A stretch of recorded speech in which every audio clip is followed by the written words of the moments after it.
Great guy. Been knowing him for a little while now. We've been doing some talking. He runs a company called I Am Brands. I Am Brands Interactive. He's an awesome guy. He's an entrepreneur. He does a lot of stuff in the community. He's on the advisory council of the National Black MBA Association, right? He's an awesome young man. Awesome young man. Ladies and gentlemen, a lot of people don't know his face, but we have to put it out there. He's going to start speaking and doing a lot of things, promoting his business and all throughout the city of what he does. Ladies and gentlemen, the entrepreneur himself, Mr. Byron D. Lundy. We got you, Byron. Everybody hear me? Yeah. All right. Before I get started, I just want to let everybody know that piggybacking on what she had to share earlier, branding is consistency. You know, it forms the central focus of where I am today. It's all based on consistency. I didn't go to college for what I do right now. You know, I had no idea that my passion growing up would be marketing and technology. Growing up, I always envisioned myself being in a physician. I, looked up to my uncle, my godfather, who had his own practice in El Paso, Texas. And, all my life, I was, still focused on being a doctor. And it's just funny how life can throw things at you that take you off course, that show you, where you're meant to be and where you're meant to make a difference. So, after college, I was prepared to go to medical school, MCAT, taking the boards and everything, and I didn't do very well. The MCAT it wasn't my thing. I can be honest about that. I love school, I love learning, but I've always had other passions. I've always been an artist, I've always been creative, I've always lent myself to activities where I would flourish in those things. I joined a dance company in college. I was a biology student that danced, and I was in a frat, and I stepped, and I was in honor society. So I just always felt like it best that I be true to myself, that I explore my passions, and I just make myself happy in those senses. So fast forwarding after college, basically did some soul searching. I said, wow, I'm not going to be a doctor anymore. Kind of a letdown. My mom was let down, my dad, some of my family members, who doesn't want a doctor in the family? So, so I said, you know what? I had to ask myself, why do I want to be a doctor? What I came to the realization of is I wanted to have my own business. I saw the freedom that being an entrepreneur provided. I saw the opportunity to lead others. I saw the opportunity to be financially, independent at some point in my life. All those things really resonated with me. And I saw that, you know what? I don't have to be a doctor to do those things. I can explore any avenue, right? I can do anything. So I said, you know what? The first step to becoming a business person is to go to business school. So I have all this knowledge about science and chemistry and all these great things, but I need to switch gears. So I went to grad school to get an MBA. While in grad school, they offered us the opportunity to specialize in a couple tracks. So I chose e-commerce because at that time the internet was a growing thing. I just saw the opportunity. It's new, it's exciting, it's the web. I like computers, so let me give it a try. So I graduated with an MBA in e-commerce. While I was in grad school, I started my first e-business. It was e-business and also a physical business as well. It was an infidelity testing company called Forensic Detectives. So in forensic detectives, we did a mobile paternity testing service, right? Probably never heard of something like this. So I feel like we were innovative at that point, right? So in forensic detectives, we offered that service, and we also offered another service called semen identification. So for all those guys out there that suspected their women of being, you know, less than faithful, they would send us their significant other's underwear. How can I get that information?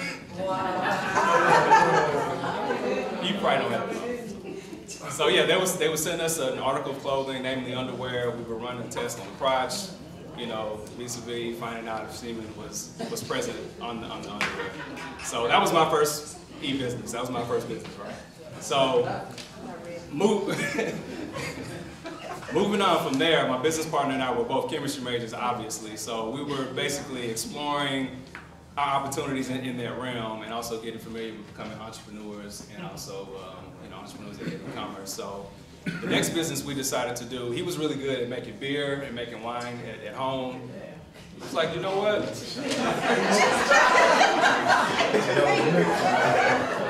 I think we can do this. So we did it in a big way, actually. We put together a business plan, and we actually opened a wine bar and an actual winery in Atascocita. It was on Westlake Houston Parkway. It was called Undiscovered Time, the winery. We had 6 stainless steel blend tanks. We purchased juice from vineyards all over the world. We would import the juice. We would blend it in-house. We would bottle it. We would label it, cork it. We sold it. We had a kitchen, so tapas menu. And we were around for about 2.5 years. You know, we did well, and then as the economy, you know, took a dive, we took a dive. But it didn't stop me, right?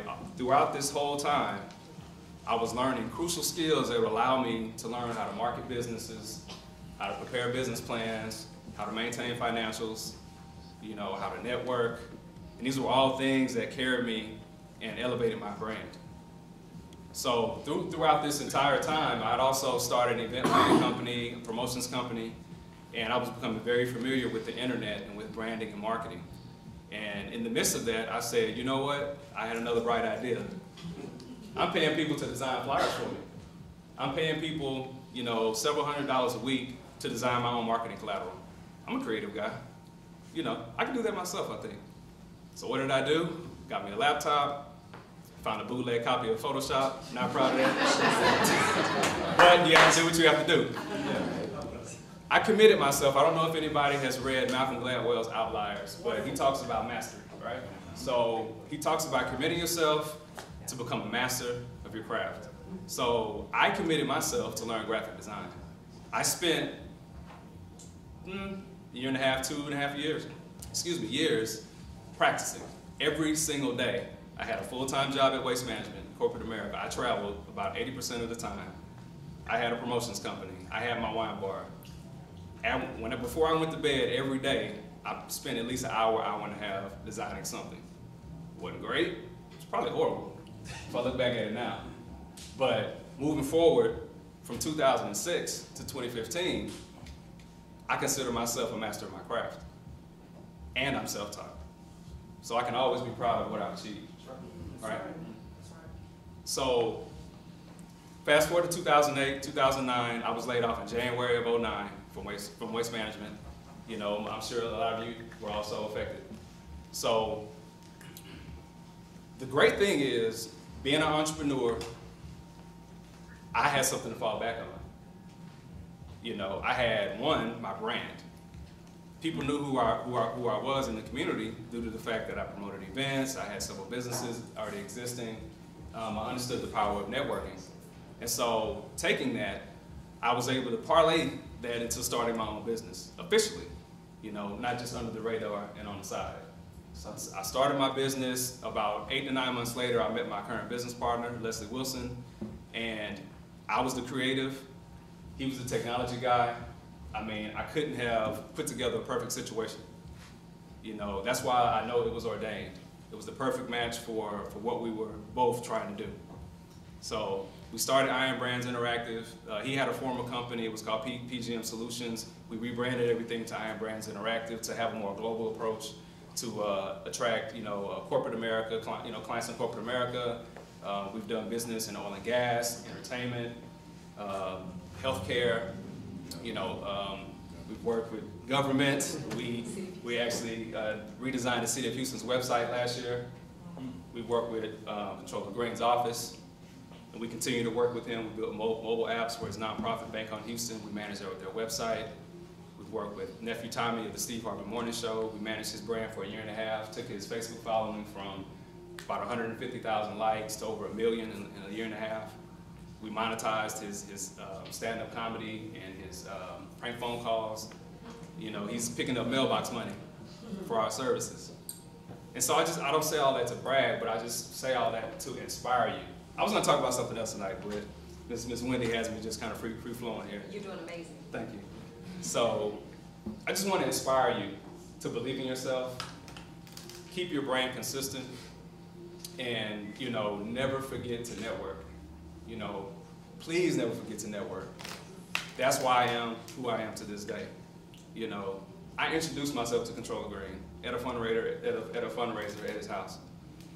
Maybe I felt a little bit more comfortable because we're fraternity brothers, but I mean, most people would be a little bit intimidated. He holds the number 2 position in the city. But I said, you know what? I'm going to introduce myself. You never know where this is going to go. And now I went from managing, the web collateral for his nonprofit to doing the City of Houston's website, and we, transitioned to doing the Houston Television's website. We're working on that right now. So, and the ball just keeps rolling. We picked up a major government contract the other day. So.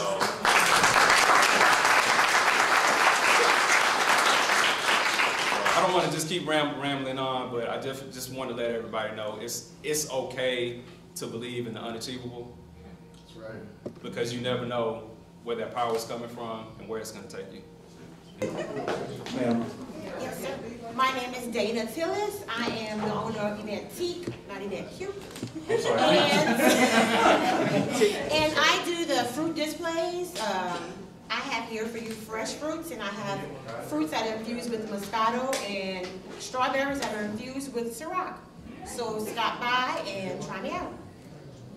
Eventique, thank you. Eventique, ladies and gentlemen. Hi, my name is Jenna Smith. This is my husband, Michael Smith. We own Celestial Cupcakes and More.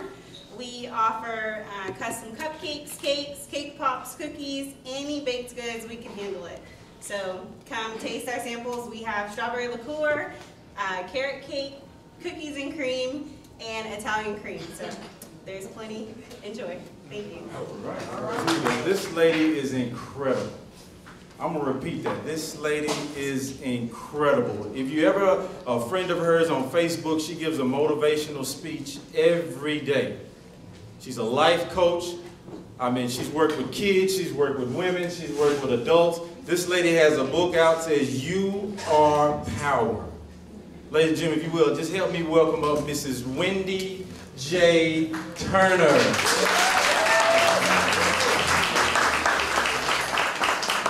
A few minutes ago, I had the pleasure of people being around me when I'm off and making them laugh and just being comfortable in my skin. But the truth of the matter is that when I get into this zone, it's not funny anymore. You see, because before you now the anointing comes, and before I begin to open my mouth, I say, God, use me, go through me, and bless someone even in spite of me. So even though they gave me the title, the world did, of life coach, it's because it was a secular term needed to touch a secular people that maybe have been hurt from a church. And so I was told, leave my pastorship of a church and find my way into the hearts of man that maybe are another part of the mission field that I otherwise did not want. Are you following me? Yes. And so this is the true voice when he uses me. Then I go back and laugh. But for today and for right now and in this purpose, I don't plan what comes out of my mouth. I'm completely submitted to a higher calling. And I just said, God, use me. So tonight he said, you're going to encourage people because social media makes you look real good. And social media makes it look like your business is popping and things are great, but at the end of the day, many of those who are in here are saying, what about me? Will I survive next year's fiscal? What have I done with my savings? Did I really take my retirement and go on that word called faith? And God said faith without is, am I dying? And the truth is, you came to see what that's all about. Word is, somebody told me, a little birdie said, hey, we had the most numbers of RSVPs ever. I said, because people, I said to him, they got something they need to hear. And perhaps they put me first so that I can deliver that. Power, say power. Power. You can do better than that. Power, say power. When you say the word power, there's something that happens within your maxillofacial muscles. It begins to move. Dunamis, the word means, biblically we call it dunamis, power. The Bible tells us, is that okay if I speak about the Bible? Because I think they knew that if I were to come, that would be the premise of who. And if not, I need to take my seat, or I need to maybe leave, Michelle. Am I allowed to be who I am? For you knew who you were bringing. Ephesians 3:20 speaks about power. Y'all know about that book? And it talks about the ability to think, ask, or imagine beyond anything you can ever think or imagine, according to the power at work already within you. That's not your doing. Well, you know, it's funny because we talk about power and many of us operate out of power. You see, I know what it is to feel powerless, but be looking as though I'm power-filled. Is that all right? And then I look at life right now and I think, what could I tell people? Well, let me tell you, manna can look good. That was too deep. Let me try again. In the Old Testament, there was a time when, y'all all right there? Yes. Oh, yeah. Exodus. They were leaving, the Israelites, trying to find their promised land. And during that time, there was a famine, and God served them something that came from the sky called manna. It was something clear and flaky, but whatever it did, it filled them up. They didn't know where they were going next. They didn't know what their next meal looked like, but they, by faith, knew that manna was going to come from heaven because God made them a covenant promise. Are you with me now? Yes, manna can be made to look a lot better than it really is. Let me explain. You are looking at someone who's been eating on manna with her business for now 2.5 years. My Bobby Hall, this is my videographer, who said, God told me I got to rise with you, sister, because you're going places that the stratosphere hasn't seen yet. And I'm going to just come and follow you like a disciple. He said God told him that anything I ask, it will start to just come fruition. He didn't know that the gift of prophecy had been on me for years. That's all I know. But here he is, free of charge, Bobby Hall. But I said, wherever I go, and you shall eat because I eat. My other angels, my best friend since I was 5 years old back there at that table. Another follower who just says, we believe in your brand. I love you, sister. And then where's Monica? She just said, hey, I'm going to be here because you're for a cause of people bigger than yourself. That's called manna. I don't pay these people. They just believe. So in business, sometimes your manna will look better than what it really is. Do you understand what I'm saying by that? I'm not discounting God. Many of my clothes and dresses, I tell this story, they're endorsed, ladies. I'm not out there spending money on clothes and hair. People say because you got a word and you sow a seed, we just want to make sure you look good doing it. Hello? Am I speaking to the right crowd here? It's called manna. It's called manna. And during this time in my life, I can tell you, I make it look good. I smile because I've been mastered for this. Let me tell you something. When you look at an arcade game, a video game, when you play the first level, it's pretty easy. Am I correct? But in order for you to go to the next level, you got to beat extra challenges. Am I correct? So nothing stays easy if you're going to be escalating. The churches like to say new levels, new devils. Well, you know, we don't even have to say that they're devils. I'm just going to tell you that right now the challenge may just be you. And the devil can sit back and have a picnic lunch and say, sister, I didn't touch that one. That was all you. But at the end of the day, whatever your challenges is, before you get there to take yourself to the next level, you are going to incur business challenges. I never wanted to be in business, ladies and gentlemen. This was not my joke. I was fine collecting that check at the church, and I was fine collecting that check at the schools. I was good with 2 checks. And then God stripped me. I talk about it in my book. And so I made it through that journey. Things got good. I was able to tell people how I did it. And right now, I'm going back through a season that I can't tell you how it is ripping me if I allow it, and how it is taking me to a place of just humility. And all I can do now is depend not on the business savvy of my mind, but on the faith of my Almighty God, the God that has sustained me, the God that has moved me, the God that I'm looking at within each and every one of you. That same God is the reason I stand here today. Y'all didn't know y'all coming to get a Bible study. It's one day early. It's all right. But this is the cycle I'm in. I've been married 15 years. I'm going through a divorce. I'm about to get back on the market. Are you kidding me? I don't even know if I want the market. I'm introducing couples. It's a part of my brand. The irony, Michelle, is that I've introduced 9 couples that have been married.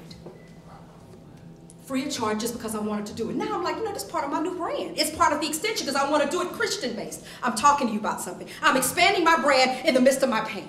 It is not about you all the time in business. That's right. It's a selfless thing sometimes. We want profit, but a lot of times I'm doing seeds. That's why my clothes look like they do. That's why my hair looks like that. Because sometimes I'm walking around, y'all don't know what my bank account might look like.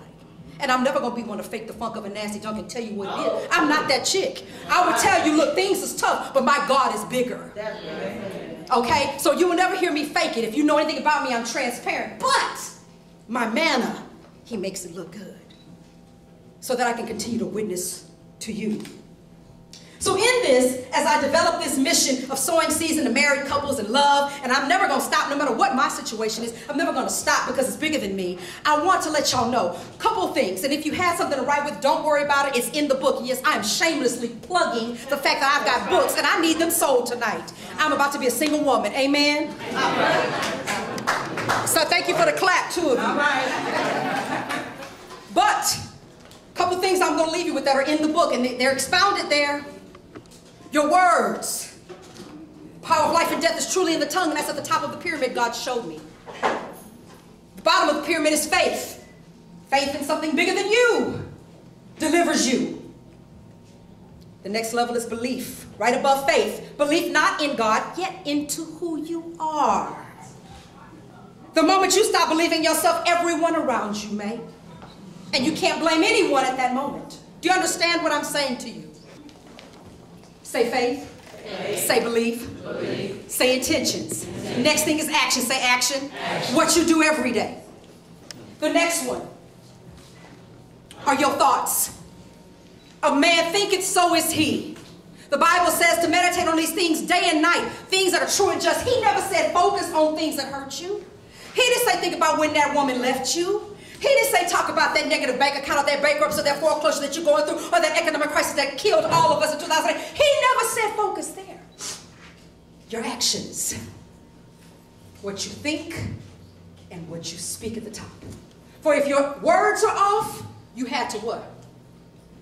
You had to think them, so your thinking's off. If your thinking is off, you're what? Y'all a good crowd tonight. Your actions are off. Praise God. And then if your actions are off, your intentions are off. It's a divergent road. It can be your success or your demise. And then if those are off, your belief in self is off.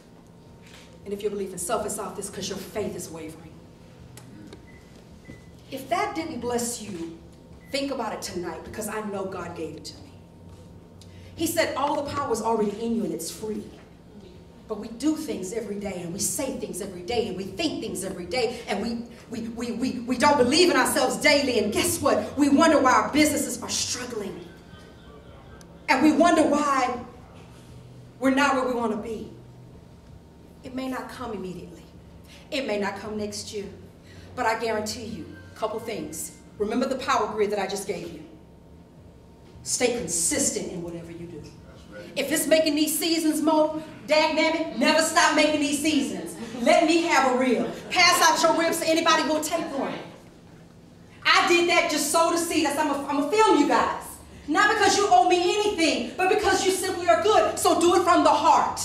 Be consistent. Follow the power grid. Be consistent and do things for others that aren't about you. I'm not, look here, it's the truth. It's something about sowing seeds, not because you're expecting God to return. He said, I'm going to do it anyway. Don't challenge me. You can't trump me in what I do. I'm God. You can't outbeat me. You can't outgive me. You can't outlove me. Just stay in the pocket with me and I'll deliver you. Just like I did Israelite. You think I'm going to forget about you? You're the apple of my eye. I watch you. I'm in love with you. I don't just love you. That is who you serve if you're a believer. So tonight, those are the things I want to leave you with. I want to just encourage you in your hour. Stay consistent. It's going to look all kinds of ways. But if your heart is right, if you sow seeds in spite of you, and let me tell you something, if your heart ain't right, somebody's going to tell you. If they tell you too many times, take a look in the mirror.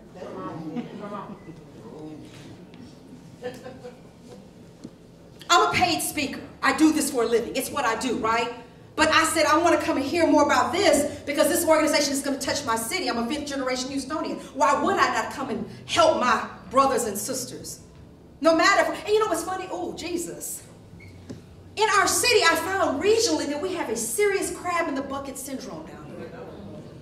We see somebody going better than us, we tend to try to bring them down, talk about them. It's hard for us to do black business with each other. I know you hear it's all good. But he knows. He's not clueless. We struggle with each other. What is that about? But we want to go to church on Sunday and say, forgive me, oh Lord, it's me again. Leave J. Moss out this. If you're going to do it right. Treat people right. Do it from your heart. Stay consistent. And most of all, the commandment, sir and ma'am, is love. Start loving you for real. And then everything else will follow. My name is Wendy J. Turner. God bless you. God keep you. And I encourage you to be your best business owner. It has been my pleasure. Good night. He is a proud product of Houston. Yeah. Graduated U of H, undergrad. Go Cougs. Did I do that wrong? I did.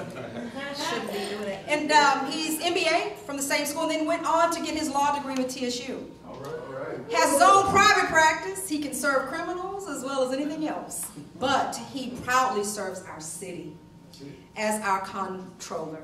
I'm so proud to know him. He's also a member of the fraternity Alpha Phi Alpha. Okay, just one. But what he is a lot of fun to be around. He gives. He's big around here. You'll see him anywhere and everywhere. And I absolutely adore him. He's a joy to be around. You're going to learn something from tonight, so listen closely. He's full of wisdom. Please welcome up my friend, Ronald Green. All right, Ronald. Good evening. First of all, thank you, Wendy, for that introduction. She spoke it just like I wrote it, so I'm all for that. You know, it's very interesting. I have to apologize. I was running a little late today. This is probably about my 3rd stop since 5 o'clock. So the benefit of that was I got to miss Wendy's speech.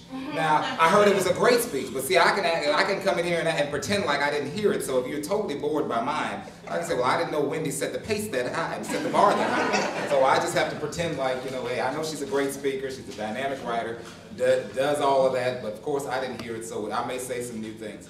The other thing is Byron's speech. So I've known Byron for a while, and I really didn't know his entire story. So there are a couple of things that I picked up from your story, Byron.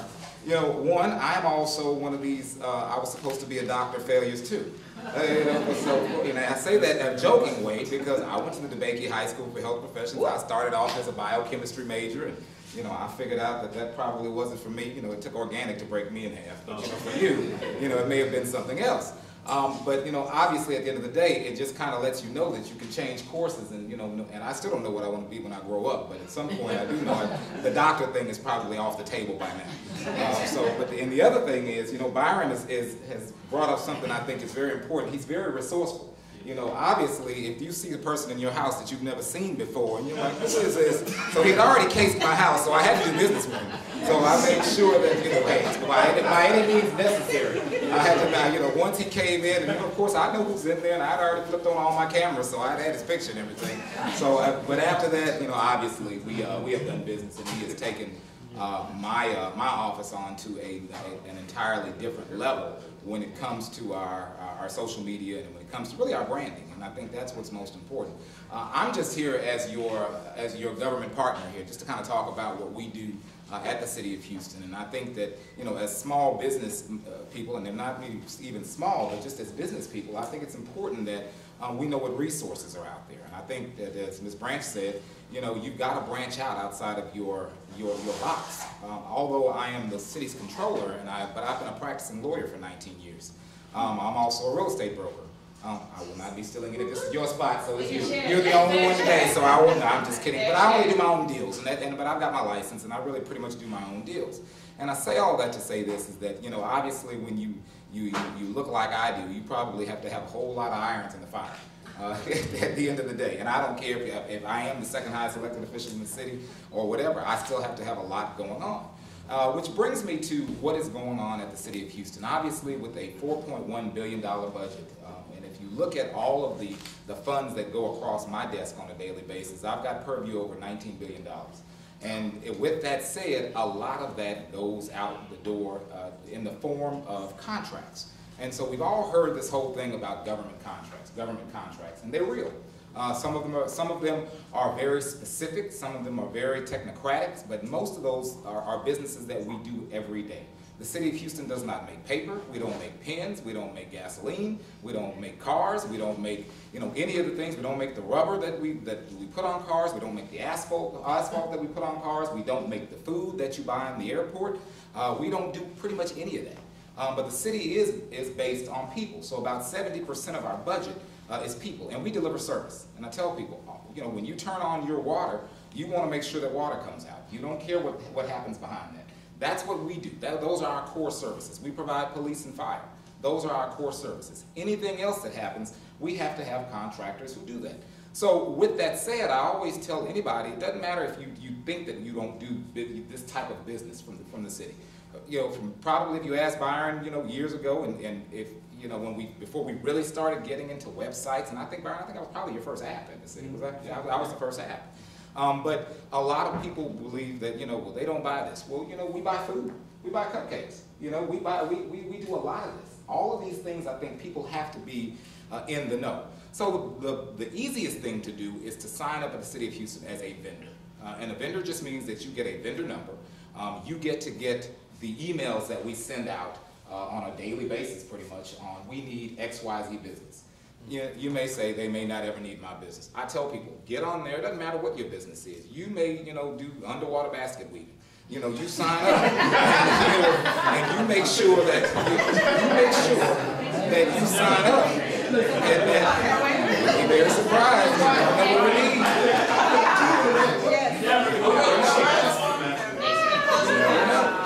But I say that when you sign up as a vendor, make sure you check the boxes, other boxes that say, well, I want to know information about, you know, the airport concession contracts. I want to know about the technology contracts. I want to know about what real estate services that you have.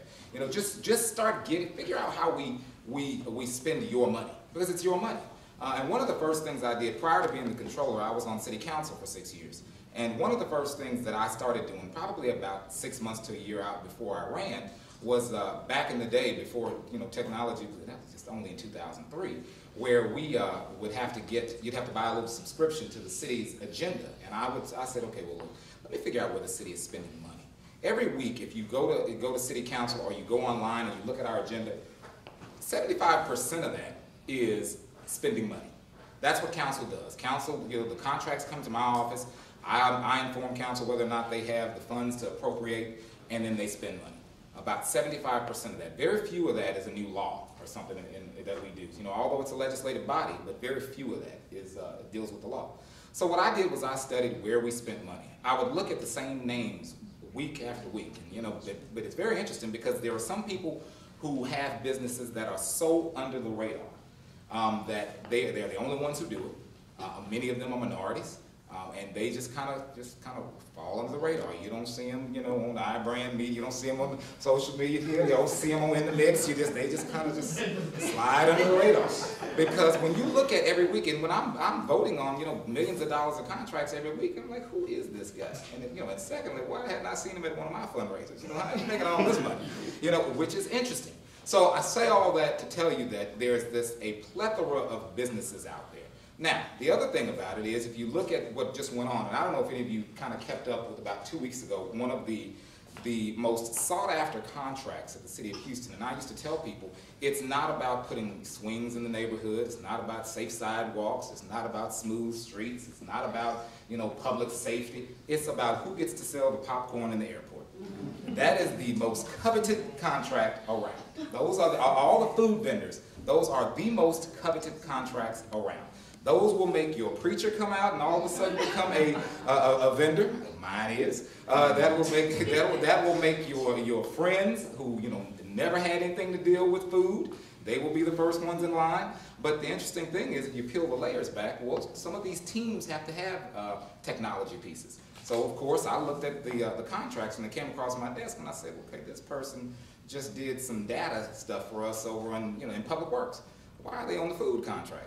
Well, you had to have some back office support, you know, so professional services. You have to have accountants. You have to have lawyers. You have to have all of this. My office really deals with mostly professional services, and I was talking to a young man here from the Office of Business Opportunities, is that we're not a big department that lets out contracts. You know, I don't buy, you know, asphalt, any of that. Most of my stuff is done in the form of public service and professional services, because we do the auditing, we do things of that nature, we do some consulting.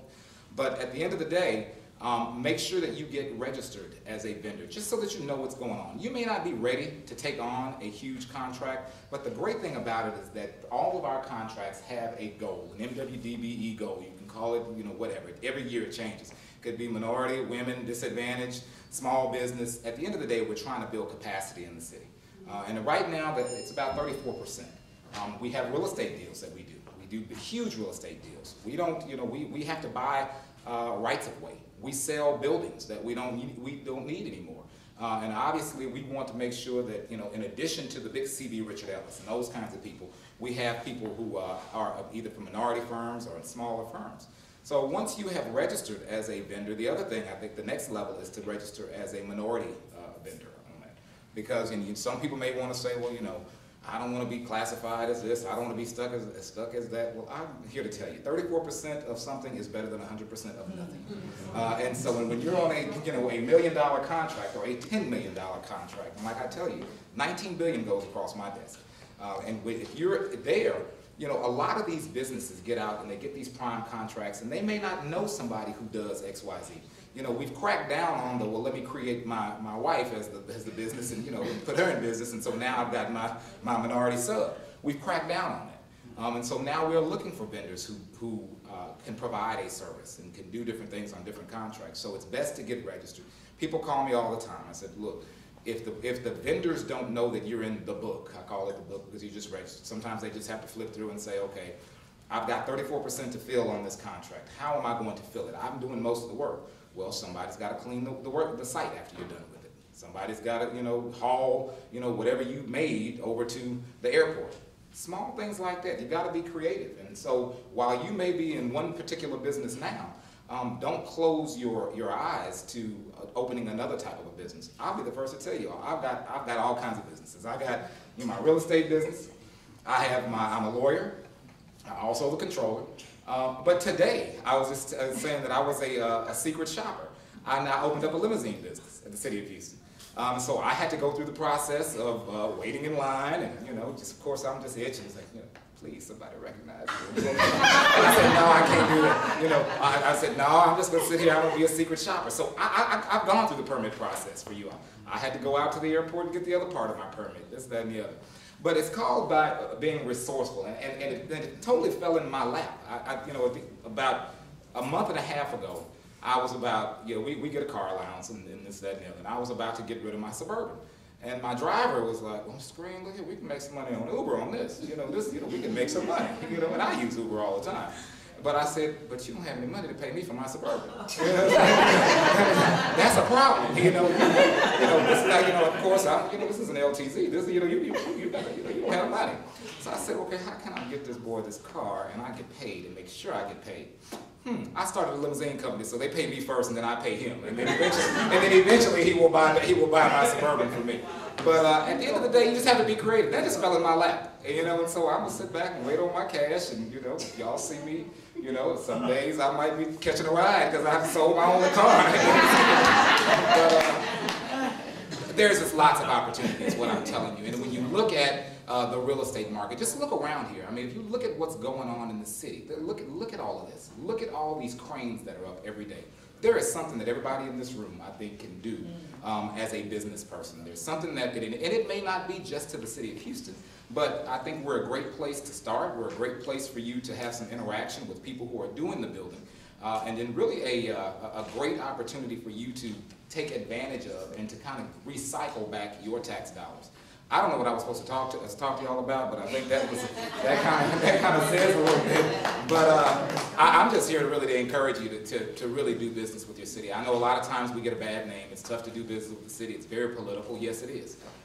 But unfortunately, in any business there are barriers to entry. And if you allow those barriers to entry to keep you out of it, you'll always be on the sidelines. I vividly remember. I think it was maybe my first year as controller. I went out and I spoke to somebody about a group similar to this, about doing business with the city of Houston. And I mean, this one woman she clowned me so bad, I just, all the Scott Street in me just started trying to come out. And I just had to relax for a little bit. And I had to tell her, I mean, she was just, well, I did this and I don't get any business, and I did this and I don't get any business. And I just said, and I owed it to her to tell her, why she wasn't getting any business. And I said, because if you're speaking to people, that don't look like me like that, you already know you're intimidating them and scaring them. Who's going to pay you their money to come in and run their shop? But what I told her was, not everybody has that can be the face of their business. You may be the best type, and she was a paralegal, and she was trying to sell paralegal services. You may be the best researcher, the best paralegal, the best this, that, and the other. But you can't deal with people. You might need to pay somebody, so you know to deal with the people. You may, get the contract, you sit over there, you get the work. So I say all that because there's a little piece in this for everybody. So you may not have that hard skill, but there has to be somebody that has to be the front, for this. And in government, I will tell people, I am immeasurably blessed and glad to be elected, in my 12th year of public service. It has been a tremendous honor. This is my last year for a while, but it has been a tremendous honor. But I don't owe everybody a meeting. You're not guaranteed my time, and you're especially not guaranteed to come and clown me. So for all of us, a lot of people, kind of get a bad name. Well, you paid such and such to set up a meeting, and you paid, this lobbyist. Some people need them. Some people don't. I'm not advocating for anybody, but if that's your skill and you're the person who can come in, set up the meeting, and do it all on your own, people like Byron and Wendy and many of you in here probably can do it all on your own. But, sometimes you have to know, I need to be back here baking the cupcakes because that's what I do best. And I can bake more cupcakes. And the time that I spend going downtown, and I'm glad y'all came by my office, but you didn't bring the cupcakes. But, but the thing is, sometimes you have to have an intermediary that can help you. And I think that, don't be afraid to say, well, I can't afford to pay. Well, if 10 of you all who are in business together use that same intermediary, that may be helpful for you. Because I do know that, when you deal with government workers, and I have no disrespect for any kind of worker or government worker, I'm a government worker now, but, sometimes people are overworked, overstressed, and they may not coddle you the way you need to be coddled. And so maybe you need somebody to navigate these waters. And because for some of us, it's very easy. Some of us, like I said, I was Byron's first app at the city. I knew about apps. Nobody else was using apps. So I said, well, I know what makes my life more convenient. But sometimes you may not be at that level. So long story short, there is business to be done at the City of Houston, not just at the City of Houston. I want to give a plug in for all of our governmental agencies because we all pretty much utilize the same sort of purchasing system. You've got school districts, you've got the Port of Houston, you've got Metro, you've got all of these places that are out there. Houston First, which manages all of our entertainment facilities, they have their own purchasing side. So what businesses do you have that can fit into that whole paradigm? Start looking at that. Start looking 4 or 5 years down the road. And then also start making some lateral connections because I've noticed that the people who do the best have these lateral connections. They don't really do that vertical networking, and it's great. You can all come try to meet with Ronald Green. That's great. But I say this, that it's the people sitting next to you. Like as Byron said, okay, what do you do? What do I do? How do we complement each other? Those people tend to, and somehow somebody always has a mole in one of the offices, and they know when the contract is coming out. So guess what? They'll be with it, and I say, that's it's life. It happens that way, because I get so surprised when somebody comes to me. One day they're selling tires, they're selling grease. One day they're selling, T-shirts. One day they're selling, badges. How did you know about this? What do you do? I just finally had to ask a vendor after 10 years, what do you do? Whatever I can.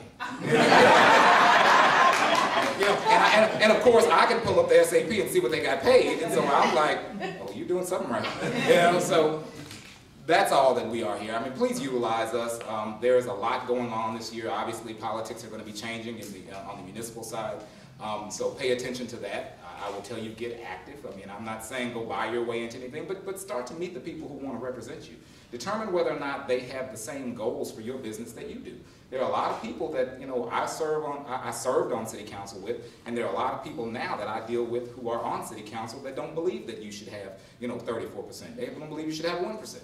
And I fight that battle still. Luckily, I've got the bully pulpit that I can hold up contracts that that don't meet the requirements. But there are a lot of people who still do not believe that we should have that the money that goes out of my office should be representative of the demographics of this city. So, and I'll be the first to admit it.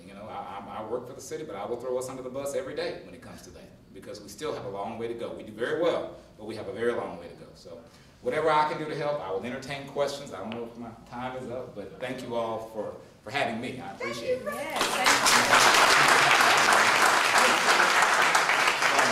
fast, we have 3 questions. Anyone have a quick question for Mr. Green? Quick question. Yes, ma'am. Hi, Mr. Green. My name is Candace Strother, and I have a nonprofit organization named Queen Life. My question is, are there many nonprofit vending opportunities that come across your desk? Absolutely. Let me show you how smart I am. So we use, we get CDBG funds, and those are Community Development Block Grant funds, and that's how we fund most of our nonprofits. We're not in the after-school business. Somebody's got to do that. We are not in the Meals on Wheels business. Somebody's got to do that. We pay people to do that. We have a work program going on this summer. We hired high schoolers and college kids. Somebody's got to administer that. So what I would suggest that you go visit it's the Housing and Community Development, because that's where those funds are housed, and they are administered. It's Housing and Community Development. And look at what's called the Consolidated Plan. And for you, look at how we spend that. Typically it ranges from about $43 million to $63 million, and sometimes it can be very elastic because of what goes on in Washington, because it's all federal funds. But I would suggest that you look at that. Now, let me put my lawyer hat on here. I have also had to save people from themselves when it comes to CDBG funds. We look at different metrics. We look at how many people you are serving, what are your administrative costs. And I've had to snatch programs from people because, they helped 3 people, but, the company car was an S550. The grant administration fee was a little high, if you ask me. But, but it can be very dangerous for people. And that's, once again, where I say some people need intermediaries. They're great at serving people. And I'm not saying this about you, Candace, but I'm saying look at it, be very careful of it, because we get people all the time, and I'm sure we meet people all the time that, hey, I've got a nonprofit, and most of what you're doing is raising your salary. The good programs do very well, and we spend money, and we start them off small, and they get larger, and they get larger, and they get larger. Some of those that we see that we really know that we probably can do a disservice to some of these nonprofits because they just don't have the capacity to serve, and they don't have the capacity to manage that. And and it's very easy to say, I just got this, $900,000 grant, but guess when you have to pay back $860,000 of it? When we knock on the door and you don't have the money, how many of us have it just sitting around? So it can be, but at the end of the day, we need people like you. So look at that consolidated plan. If there's something I can do to help, I'd be glad to set you up. Thank you. The lady who partnered with us is Miss Monica Branch with Intero Real Estate. Let's introduce Miss Monica. Hi everyone, thank you for showing up, and I'd just like to tell everyone, hello. Yeah, if it's a realtor you're looking for, she's right here. I'm blessed to be in such a great space and opportunity to be with business-minded, intelligent, dynamic people right now. I'm blessed to have this space to share it with you all, and it's my pleasure. So thank you all for being here. I'm a realtor, but I'm also a lifestyle expert. Today's market with technology, people don't think they need us nowadays, but you do. There's things that Truly and Zillow can't do for you. Can't negotiate, can't open a door, can't smile at you and tell you hello. That's what I'm here for. I'm here to navigate and help you find the lifestyle that you want to live here in Houston, Texas. And people that come from other places, they don't know the difference from the Heights, Acadia, Woodland, Sugarland, and Pearland. That's what Monica Branch helps you do. I'll help you branch out all over Houston. That's what I'm here to do for you, okay? All right. Thank you guys for being here. I'm blessed to know you and meet you all. Make sure that you get my postcard and my business card. And until I see you all out again, don't forget to do a little branching out yourself. Cheers. Thank you.